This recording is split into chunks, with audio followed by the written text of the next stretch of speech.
당신의 본질은 의식입니다. 의식.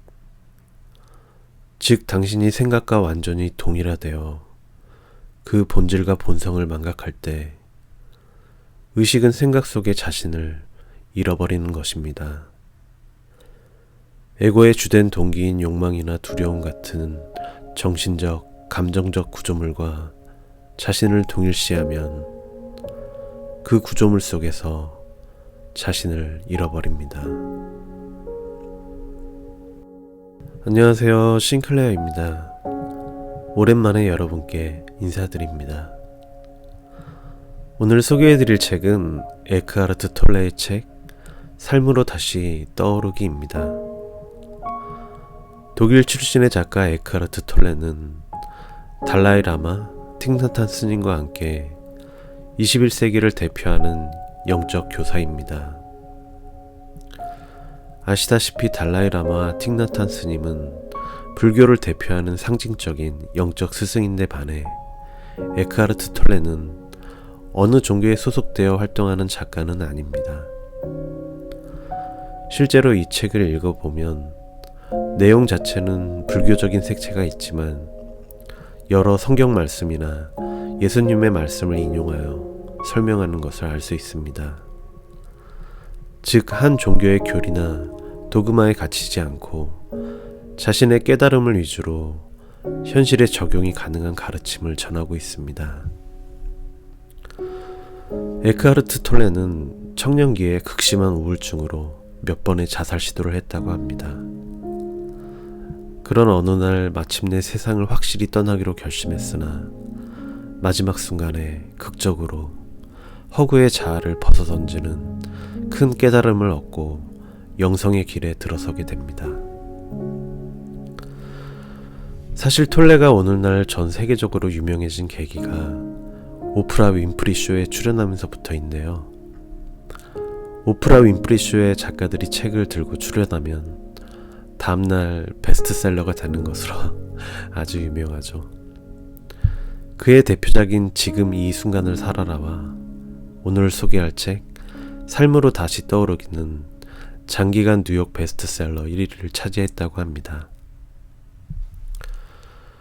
오늘 소개할 삶으로 다시 떠오르기는 내용이 체계적이고 심오해서 어느 한 부분을 소개하기보다는 한 청중과 톨레의 대담 형식으로 나눈 대화를 먼저 읽어드리겠습니다. 왜냐면 제가 보기에 이 책의 전체 내용을 압축하여 핵심을 톨레가 전하고 있다는 생각이 들었기 때문입니다. 읽기 전에 무려 이 책의 3꼭지나 낭독을 허가해 주신 연금술사 출판사의 허혜순 대표님께 감사의 말씀을 전합니다. 내면의 목적에 관한 대화, 에크하르트 톨레.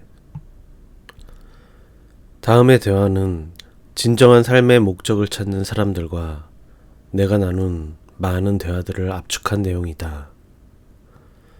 이 대화들과 당신의 내면 깊은 곳의 존재가 공명하고 그 존재를 표현한다면, 당신의 내면적인 목적과 일치한다면 그것은 진실한 것이다. 내가 사람들의 관심을 먼저 그들의 내면적인 목적, 가장 주된 목적으로 이끄는 이유가 그것이다.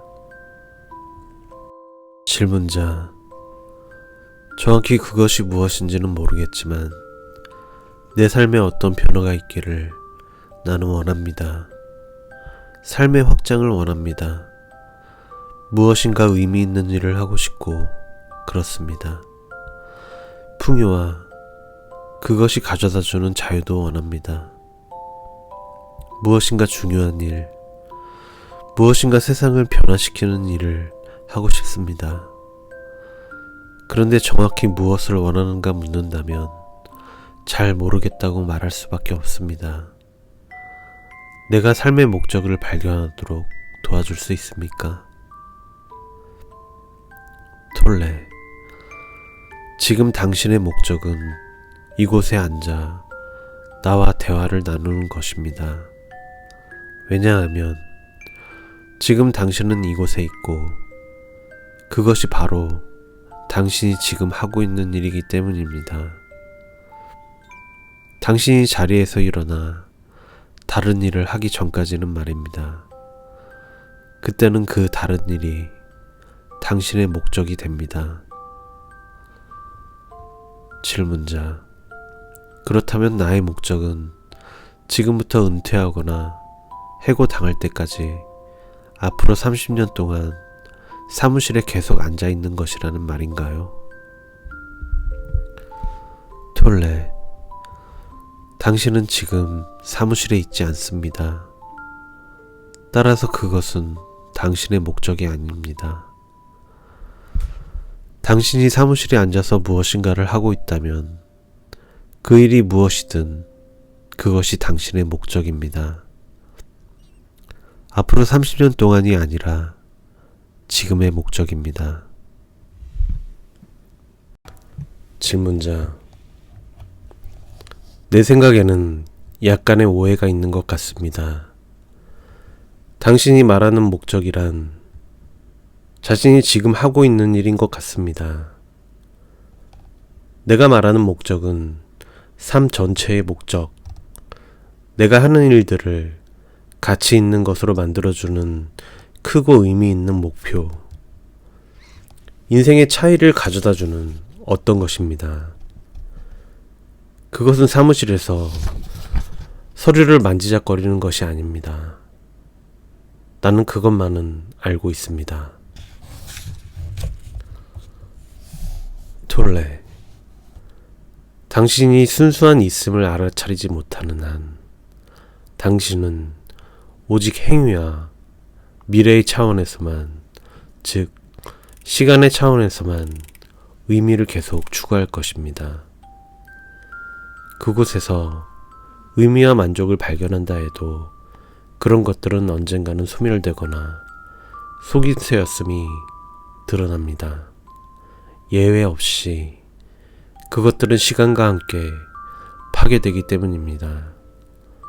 시간 차원에서 우리가 발견하는 의미들은 어떤 것이든 단지 상대적이고 일시적으로만 진실입니다.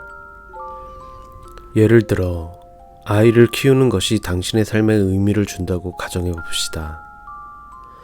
그런데 아이가 더 이상 당신을 필요로 하지 않거나 혹은 당신 말에 더 이상 귀를 기울이지 않는다면 그 의미에 무슨 일이 일어날까요? 만약 다른 이들을 돕는 것이 당신의 삶에 의미를 준다면 당신의 삶이 계속 의미 있는 것이 되고 스스로에 대해 좋은 느낌을 갖기 위해서는 당신보다 상황이 나빠지는 사람들에게 의존하게 될 것입니다. 만약 어떤 일이 뛰어나거나 승리하거나 성공하려는 욕망이 당신에게 의미를 준다면 결코 승리하지 못하거나 어느 날 연속적인 성공이 막을 내린다면 어떻게 됩니까? 언젠가는 분명히 그렇게 될 것입니다. 그렇게 되면 당신은 상상이나 기억에 의존해 살아갈 수밖에 없습니다. 그곳은 당신의 삶에 무미건조한 의미만 가져다주는 매우 불만족스러운 장소입니다. 어떤 분야에서든 성공이 의미가 있는 것은 다른 수백 수천만 명이 실패하기 때문일 것입니다. 따라서 당신의 삶이 의미를 갖기 위해서는 다른 사람들의 실패가 필요하게 됩니다. 타인을 돕는 것, 아이를 키우는 것, 어떤 분야에서든 뛰어나려고 노력하는 것이 가치 없다고 말하는 것은 아닙니다. 많은 사람들의 경우 그러한 일들은 그들의 중요한 외부적인 목적입니다. 하지만 외부적인 목적만으로는 언제나 상대적이고 불안정하며 일시적입니다. 그러한 활동들에 개입하지 말라는 것이 아닙니다. 그러한 활동들을 내면의 주된 목적과 연결시켜야 한다는 것입니다. 그래서 당신이 하고 있는 일에 더 깊은 의미가 흘러들어갈 수 있도록 해야 한다는 것입니다.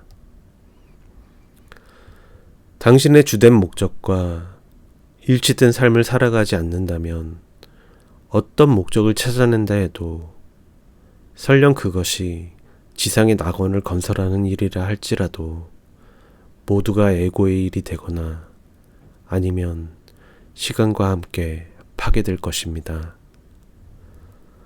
머지않아 그것은 당신을 고통으로 인도할 것입니다. 만약 당신이 내면의 목적을 무시한다면 당신이 무슨 일을 하든 설령 영적으로 보이는 일을 한다고 해도 당신이 그 일을 하는 방식 속으로 에고가 몰래 숨어들 것이기 때문에 결국은 수단이 목적을 타락시킬 것입니다. 지옥으로 가는 길은 좋은 의도들로 포장되어 있다 라는 격언은 이 진리를 가리킵니다. 바꿔 말해 목적이나 행위가 먼저가 아니라 그것들이 나오는 곳인 의식 상태가 먼저입니다. 당신의 주된 목적을 성취하는 것은 새로운 현실, 새로운 지구를 건설하기 위한 토대를 놓습니다.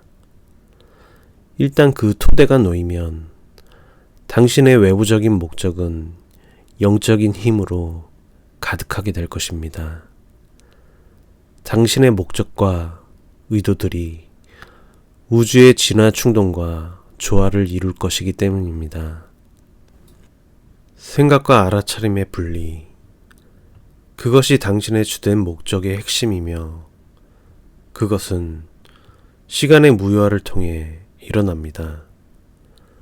물론 우리가 여기서 말하는 것은 약속을 정하거나 여행 계획을 세우는 것 같은 실질적인 목적을 위한 시간 사용에 대한 것이 아닙니다. 시계의 시간이 아니라 심리적인 시간을 말하고 있는 것입니다. 심리적인 시간이란 삶의 충만함을 발견할 수도 없는 미래에서 찾으려 하고 그것에 접속하는 유일한 지점인 현재의 순간을 무시하는 마음속 깊이 뿌리내린 습관입니다. 지금 당신이 하고 있는 일, 지금 당신이 있는 곳을 삶의 주된 목적으로 바라볼 때 당신은 시간을 무효화시키는 것입니다. 이것은 크나큰 힘을 불어넣습니다. 자신이 하는 일 속에서 시간을 무효화시킬 때 당신의 내면적인 목적과 외부적인 목적이 존재의 행위와 연결됩니다. 시간을 무효화시킬 때 당신은 에고를 무효화시키게 됩니다. 무엇을 하든 당신은 특별히 잘하게 될 것입니다.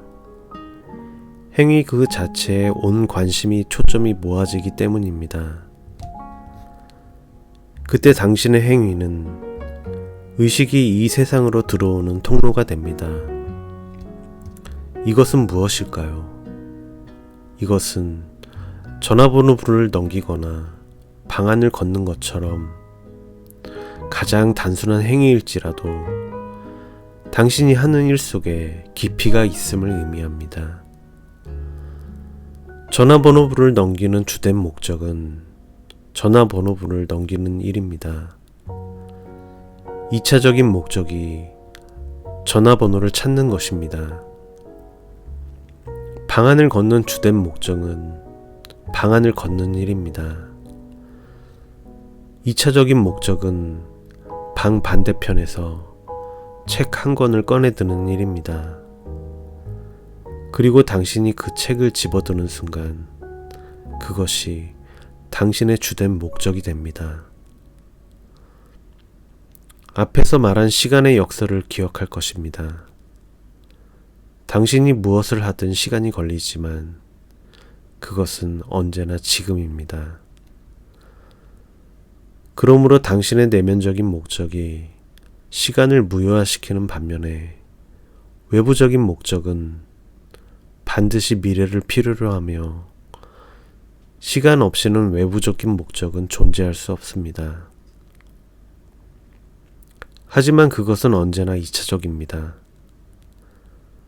당신이 불안과 스트레스를 느끼는 것은 이미 외부적인 목적이 지배적이 되어 내면적인 목적을 시야에서 놓쳐버린 것입니다.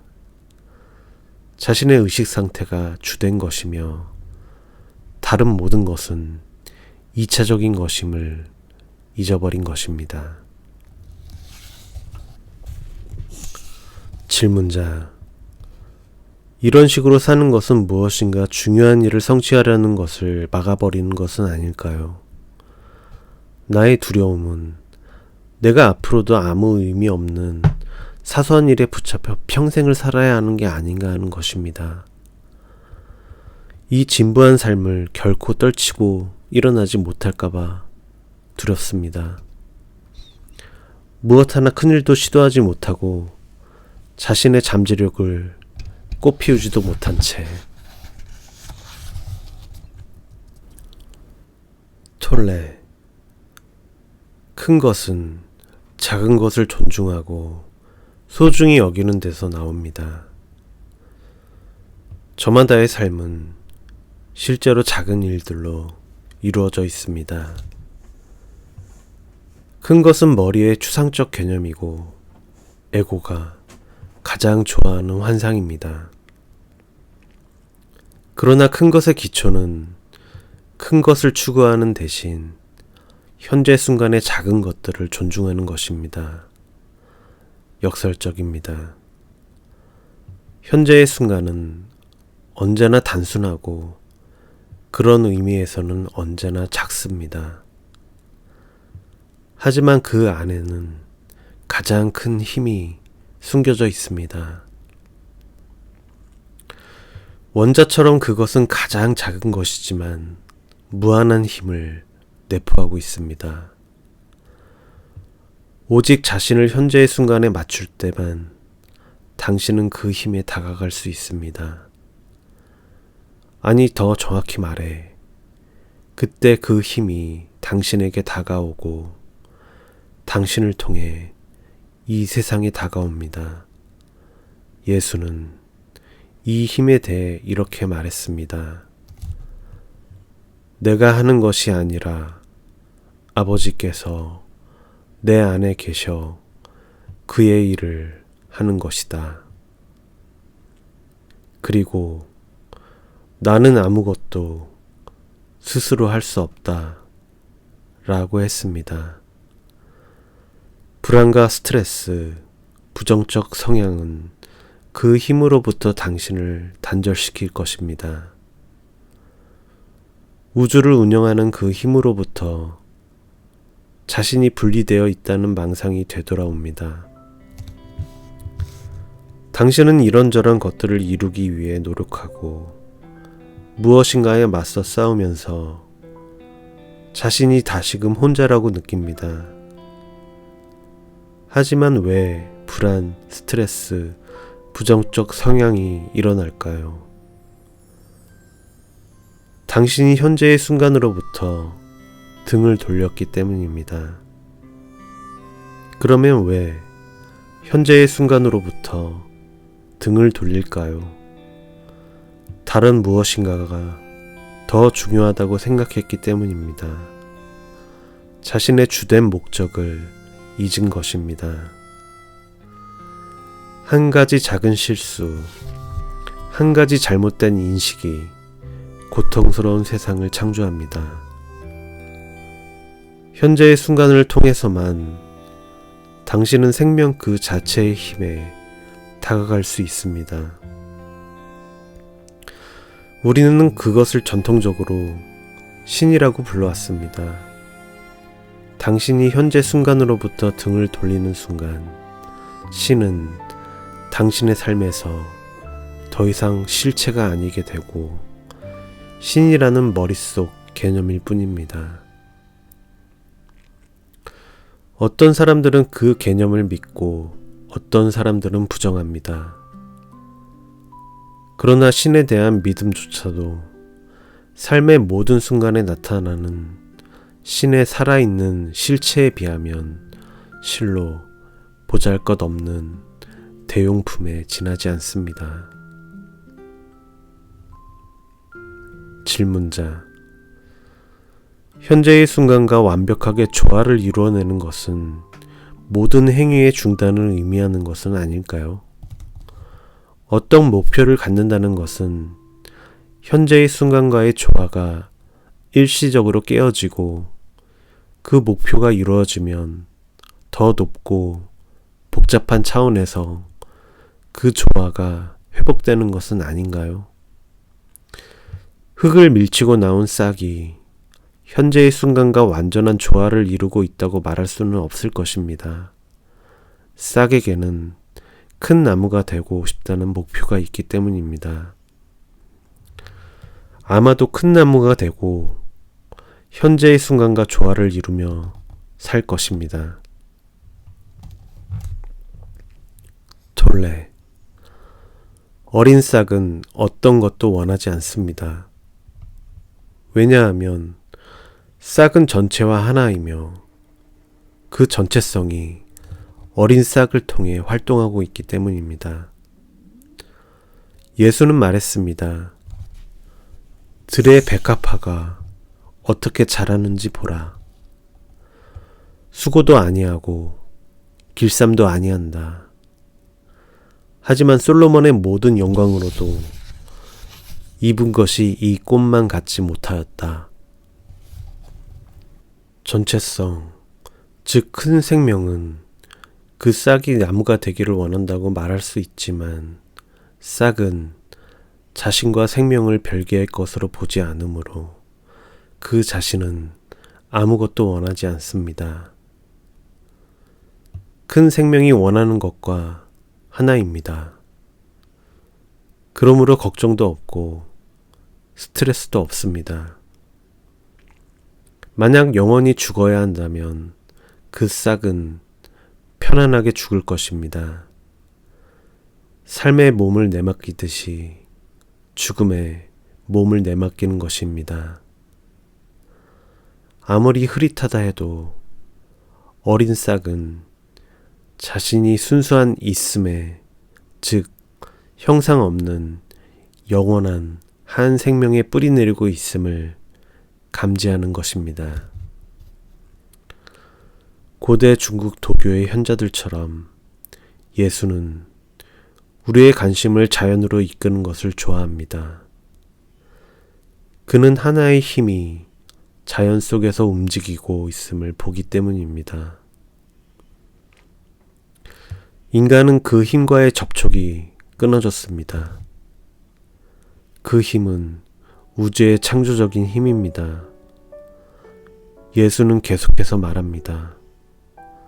만약 하느님이 단순한 꽃들에게 그토록 아름다운 옷을 입혀준다면 당신에게는 얼마나 더 좋은 옷을 입혀주겠는가?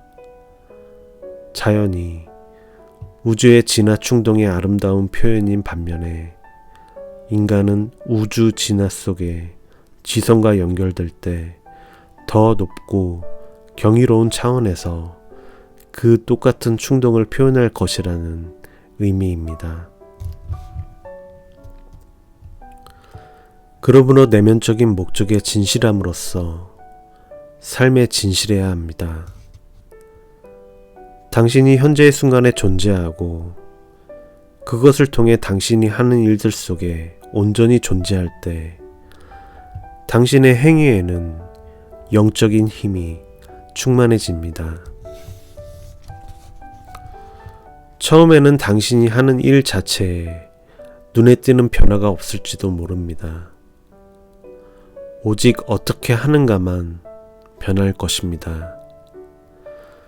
당신의 주된 목적은 이제 당신의 일 속으로 의식이 흘러들어가게 하는 것입니다.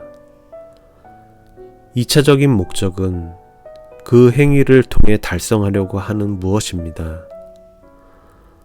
전에는 목적의 개념이 언제나 미래와 관계에 있었던 것에 비해 이제는 더 심오한 목적을 현재의 순간에서 시간을 무효화시킨 현재의 순간에서만 발견할 수 있습니다. 일터에서나 어디에서든 사람들과 만날 때 상대방에게 모든 관심을 기울이십시오. 당신은 개인으로서 그곳에 있는 것이 아니라 알아차림의 장으로서, 깨어있는 현존으로서 그곳에 있는 것입니다. 다른 사람들과 상호작용하는 애초의 이유, 즉 물건 사고 팔기와 정보 교류 등은 2차적인 것이 됩니다. 두 사람 사이에 일어나는 알아차림의 장, 그것이 만남과 교류의 첫째 목적이 됩니다. 그 알아차림의 공간이 당신들이 나누는 대화보다 더 중요하고 물질적인 대상이나 생각의 대상보다 더 중요합니다. 인간이라는 존재가 이 세상의 일들보다 더 중요해집니다. 그것은 실질적인 차원에서 당신이 할 필요가 있는 일들을 무시해도 된다는 의미가 아닙니다. 사실 순수한 있음의 차원을 알고 그것이 주된 것이 되었을 때 행동은 더 쉬워지고 더 강력해집니다. 새로운 지구에서는 인간 존재들 사이에 그 알아차림의 통일장이 나타나는 것이 관계에 있어서 가장 핵심적인 요소입니다. 질문자: 성공이라는 개념은 에고의 환상에 불과한가요? 진정한 성공인가 아닌가를 어떻게 판단할 수 있나요? 톨레: 세상은 당신에게 성공이란 당신이 하려고 마음먹은 일을 이루는 것이라고 말할 것입니다.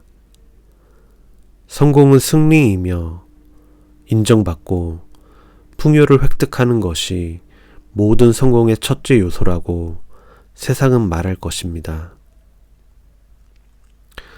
이 모든 것들은 혹은 그 일부는 성공의 부산물이지 성공 그 자체가 아닙니다. 세상에서 일반적으로 말하는 성공에 대한 개념은 당신이 하는 일의 결과와 관계가 있습니다. 어떤 이들은 성공은 힘든 노력과 행운, 굳은 의지와 재능, 또는 적절한 때에 적절한 장소에 있는 것이 합쳐진 결과물이라고 말합니다. 이 모든 것들이 성공을 결정하는 요소일 수는 있지만 성공의 본질은 아닙니다. 세상이 가르쳐 주지 않는 것은 당신이 미래에 성공한 사람이 될 수는 없다는 사실입니다. 가르쳐 주지 않는 이유는 그것을 알지 못하기 때문입니다. 유일하게 가능한 것은 지금 성공하는 것, 오직 그것뿐입니다. 성공은 현재 순간의 성공밖에 없습니다. 그렇지 않다고 말하는 세상의 미친 말들에 귀 기울이지 말기 바랍니다. 그렇다면 현재 순간의 성공이란 무엇일까요?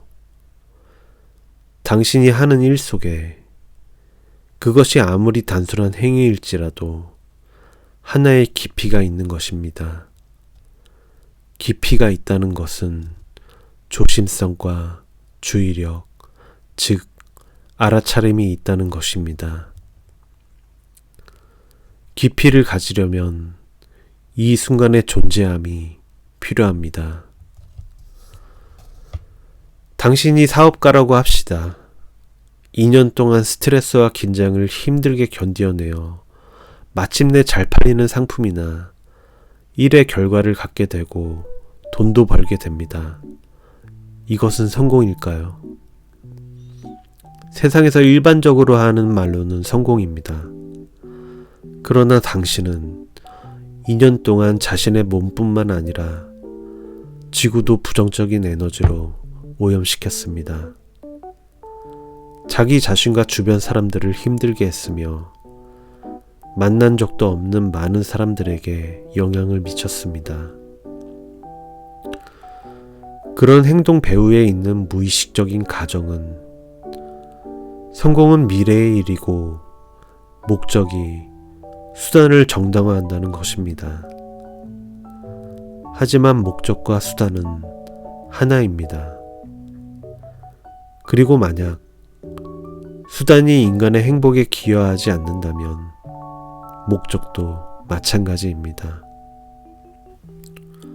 결과는 거기에 도달하는 행동과 분리될 수 없기 때문에 그것이 행동에 의해 이미 오염되었다면 미래에 더 많은 불행을 만들어낼 것입니다.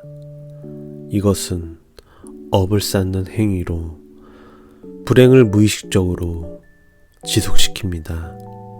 당신이 이미 알듯이 당신의 2차적인 목적 또는 외부적인 목적은 시간의 차원에 놓여 있는 반면에 당신의 주된 목적은 지금과 분리할 수 없으며 따라서 시간의 무효화를 필요로 합니다. 이 두 가지를 어떻게 하면 일치시킬 수 있을까요? 당신의 삶 전체의 여행이 궁극적으로는 지금 이 순간에 내딛는 발걸음으로 이루어질 것을 깨닫는 일입니다. 언제나 이 한 걸음만이 존재하며 따라서 당신은 그것에 완전한 관심을 기울입니다. 이것은 당신이 어디로 가고 있는지 모른다는 뜻이 아닙니다. 단지 이 한 걸음이 가장 중요하며 목적지는 2차적인 것이라는 의미입니다. 그리고 당신이 목적지에 도착했을 때 무엇을 만나는가는 이 한 걸음의 성질에 달려 있습니다. 다른 식으로 표현하자면 미래가 당신을 위해 보관하고 있는 것은 당신의 지금 의식 상태에 달려 있습니다. 행위의 시간을 초월한 순수한 있음의 깊이가 스며들 때 그것이 바로 성공입니다. 순수한 있음이 행위 속으로 흘러들어가지 않는 한, 당신이 현재의 순간에 있지 않는 한, 당신은 무엇을 하든 그 일 속에서 자기 자신을 잃을 것입니다.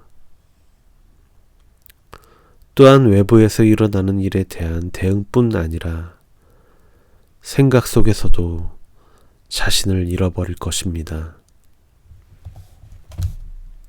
질문자: 자신을 잃어버린다는 것은 정확히 무엇을 의미하나요? 톨레: 당신의 본질은 의식입니다. 의식, 즉 당신이 생각과 완전히 동일화되어 그 본질과 본성을 망각할 때 의식은 생각 속에 자신을 잃어버리는 것입니다.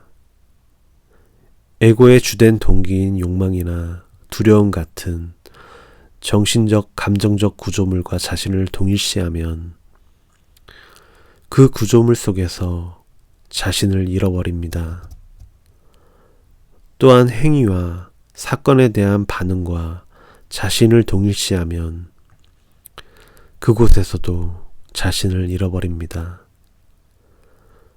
그렇게 되면 모든 생각, 모든 욕망이나 두려움, 모든 행위와 대응이 허구의 자아의식을 갖게 됩니다.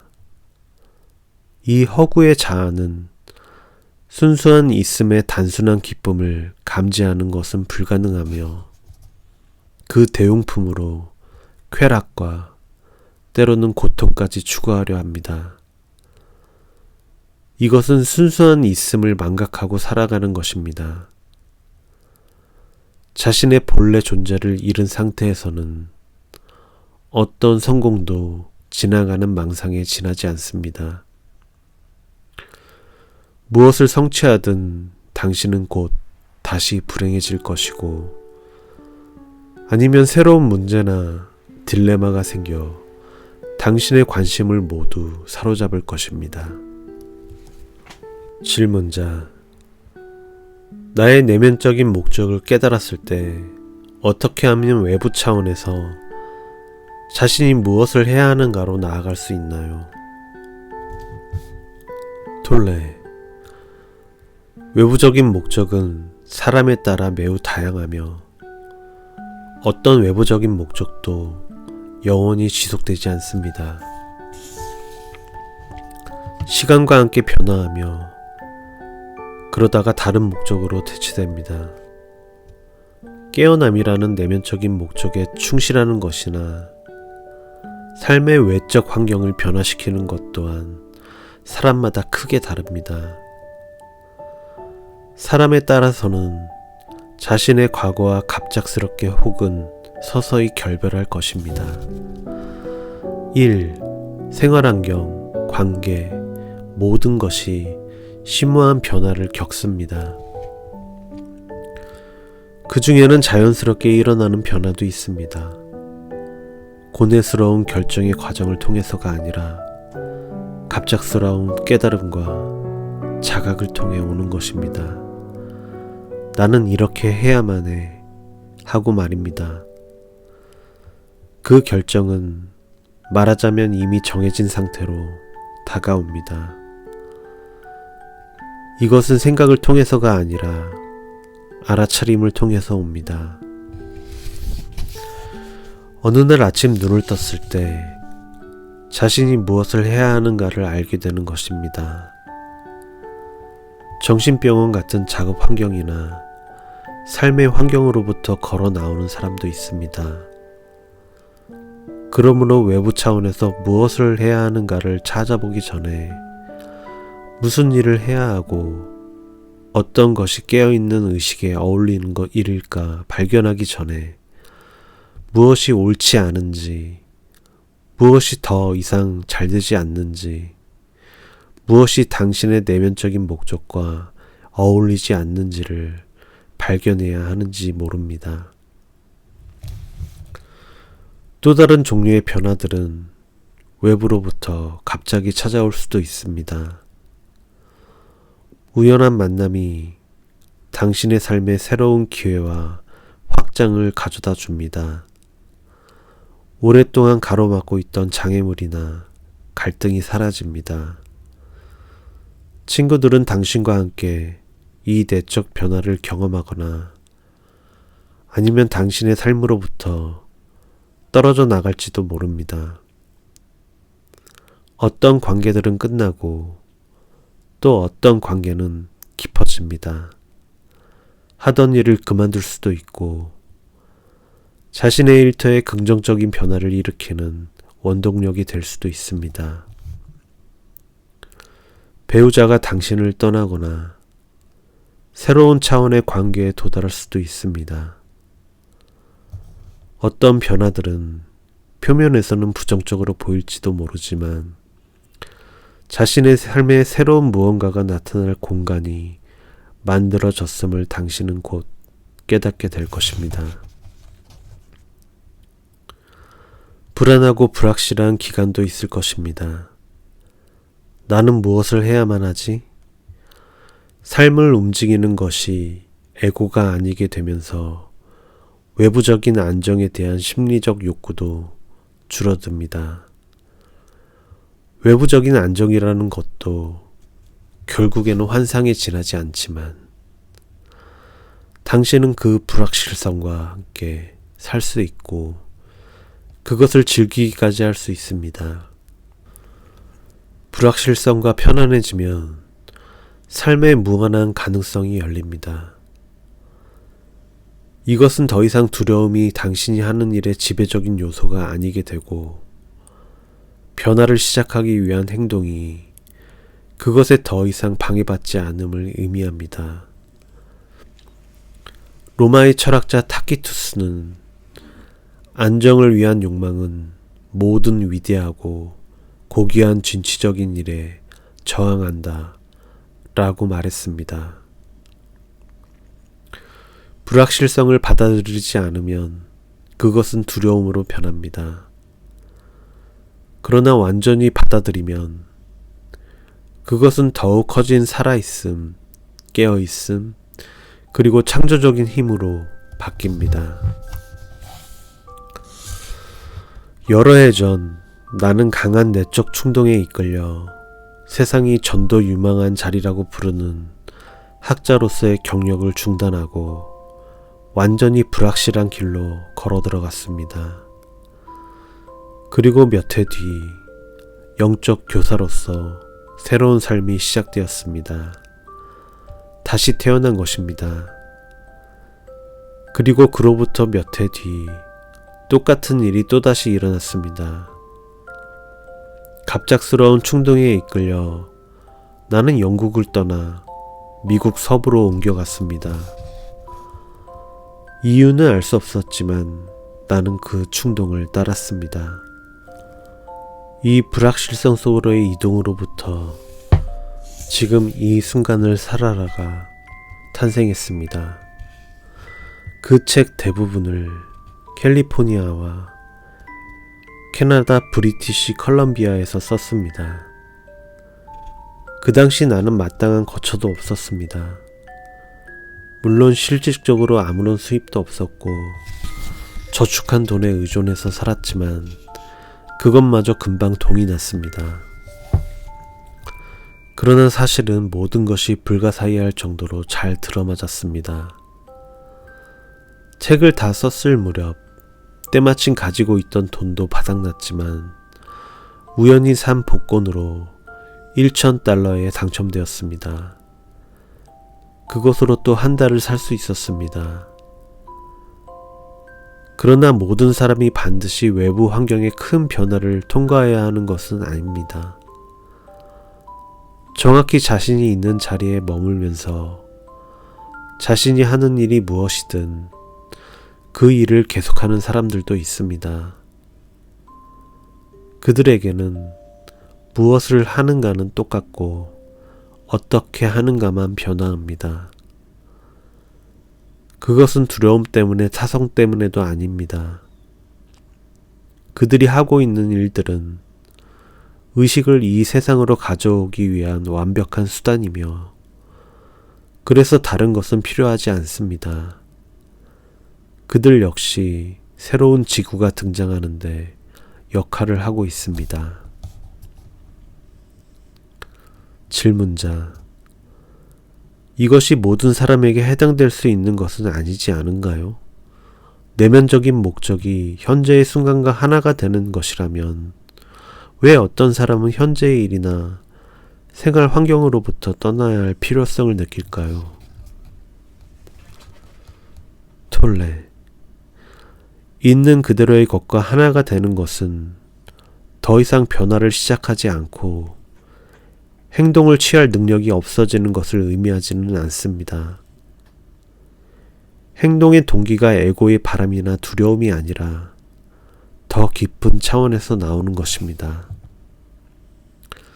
현재의 순간과의 연결은 의식을 열어주어 그 의식을 전체와 연결시킵니다. 현재의 순간은 전체의 매우 중요한 일부이기 때문입니다.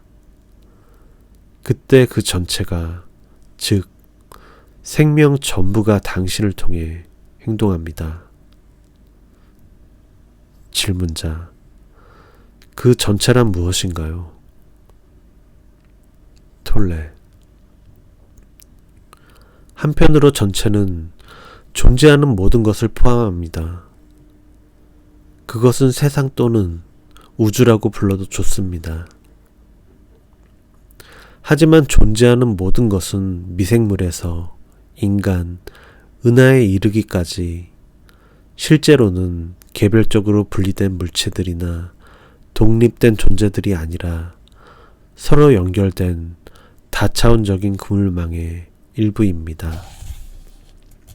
우리가 이 단일성을 보지 못하고 모든 사물을 서로 분리된 개별적인 존재로 보는 데는 두 가지 이유가 있습니다. 한 가지는 감각지각입니다. 감각지각은 실체를 우리의 감각으로 접근할 수 있는 작은 범위로 축소시킵니다.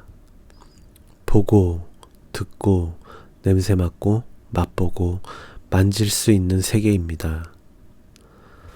하지만 해석하거나 머릿속 분류표를 멈추지 않고 다만 지각하면, 즉 지각에 생각을 추가시키지 않으면 겉보기에 분리되어 보이는 존재들 밑바탕에 있는 더 깊은 연결을 실제로 감지할 수 있습니다.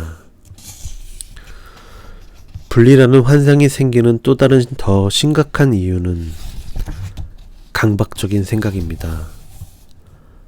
멈추지 않는 강박적인 생각의 흐름에 붙잡혀 있을 때 우주는 실제로 우리 앞에서 조각들로 분해되며 우리는 존재하는 모든 것들의 상호 연결성을 감지하는 능력을 잃게 됩니다. 생각은 실체를 생명 없는 조각들로 자릅니다. 실체에 대한 그러한 조각난 시각으로부터 지극히 비지성적이고 파괴적인 행동이 일어납니다. 그러나 이 전체성에는 존재하는 모든 것의 상호 연결성보다도 더 깊은 차원이 있습니다. 더 깊은 그 차원에서는 모든 존재가 하나입니다.